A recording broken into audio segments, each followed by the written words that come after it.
बिस्मिल्लाहिर्रहमानिर्रहीम। दोस्तों, मेथी दाना बालों की नशो नुमा के लिए बहुत ही ज़्यादा फ़ायदेमंद है। अगर आप मेथी दाने का इस्तेमाल करते हैं तो आप अपने बालों को लंबा और घना कर सकते हैं।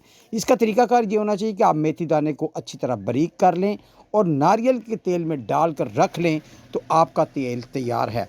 आप इसको 2 से 4 दिन पड़ा रहने दें और इसके बाद आप इस तेल को सर पर लगाना शुरू कर दें।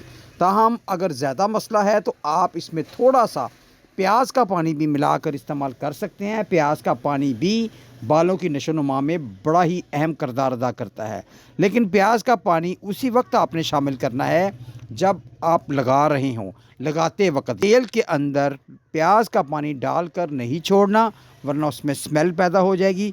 आप जिस वक्त लगाएंगे उस वक्त आप प्याज का पानी शामिल करके सर पे लगाएं और 2 से 4 घंटे के बाद सर को धो लें तो इंशाल्लाह बालों को बहुत ज़्यादा फ़ायदा मिलेगा। Take care.